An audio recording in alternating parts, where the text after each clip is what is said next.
Assalamualaikum warahmatullahi wabarakatuh. Perkenalkan, nama saya Nur Alifah dari program studi Muamalat reguler sore.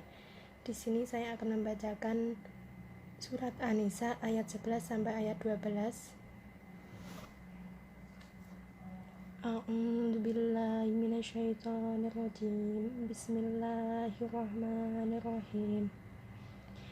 Yusikumullahu fi auladikum lidzakari mislu haddil unsayain fa in kunna nisaan fawqa ithnataini falahunna thulutsa ma tarak wa in kanat wahidatan falahan nisf wa li abawayhi likulli wahidin minhuma as-sudusu mimma taraka in kana lahu walad fa illam yakul lahu waladun wa warithahu abawahu fali ummihi sulus fa in kana lahu ikhwatun fali ummihi sudus min ba'di wasiyatin yusi biha aw dain aba'ukum wa abna'ukum la tad'uruna ayyuhum aqrabu lakum naf'an faridatan minallah innallaha kana aliman hakiman walakum nisfu ma taraka azwajukum illam yakul lahunna walad fa in kana lahunna waladun falakum rubu mimma tarakna min ba'di wasiyatin yusina biha aw dain walahunna rubu mimma taraktum illam yakul lakum walad fa in kana lakum waladun falahunna thumunu mimma taraktum min ba'di wasiyatin tusuna biha aw dain wa in kana rajulun yurasu kalalatan aw imra'atun wa lahu akhun aw ukhtun falikulli wahidin minhuma as-sudus fa in kanu aktsara min dzalika fahum syuraka'u fis sulus min ba'di wasiyatin yusa biha aw dainin ghairu mudar wasiyatan minallah wallahu alimun halim,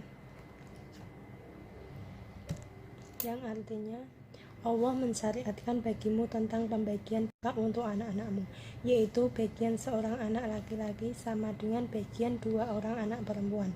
Dan jika anak itu semuanya perempuan lebih dari dua, maka bagi mereka 2/3 dari harta yang ditinggalkan. Jika anak perempuan itu seorang saja, maka ia memperoleh separuh harta. Dan untuk dua orang ibu bapak, bagi masing-masingnya 1/6 dan harta yang ditinggalkan.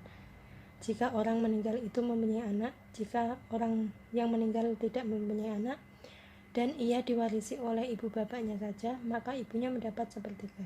Jika yang meninggal itu mempunyai beberapa saudara, maka ibunya mendapat 1/6. Pembagian tersebut di atas sudah dipenuhi wasiat yang ia buat atau sesudah dibayar hutangnya.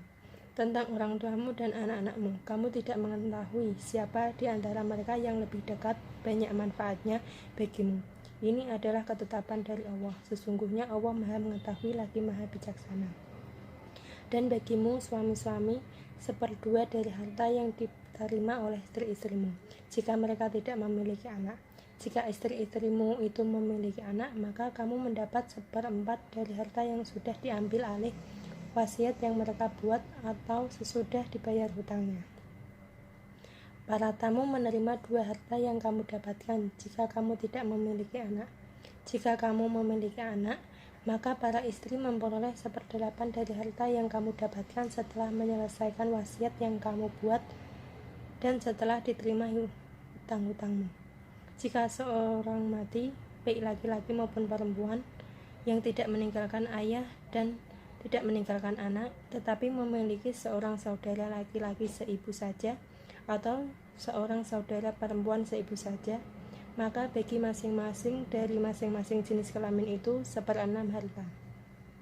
Tapi jika saudara laki-laki seibu itu lebih dari seorang, maka mereka bersekutu dalam yang sepertiga itu setelah menyelesaikan wasiat yang dibuat olehnya atau setelah menerima hutangnya dengan tidak memberi mudarat bagi ahli waris.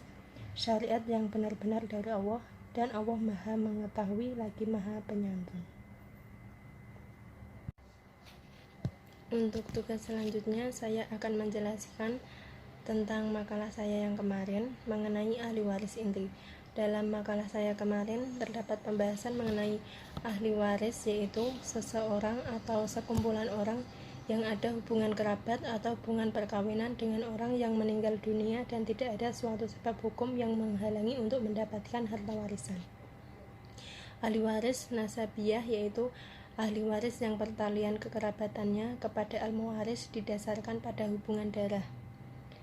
Yang selanjutnya terdapat ahli waris sababiyah, yaitu ahli waris yang hubungan kewarisan timbul karena sebab-sebab tertentu, yaitu sebab perkawinan dan sebab memerdekakan hamba sahaya.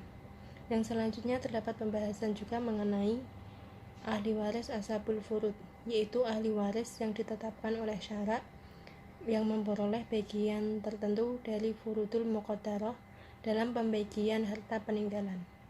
Jadi, ahli waris inti adalah anak perempuan, anak laki-laki, bapak, ibu, suami, dan istri. Demikian pembahasan dari makalah saya. Apabila ada kesalahan, mohon dimaafkan. Wassalamualaikum warahmatullahi wabarakatuh.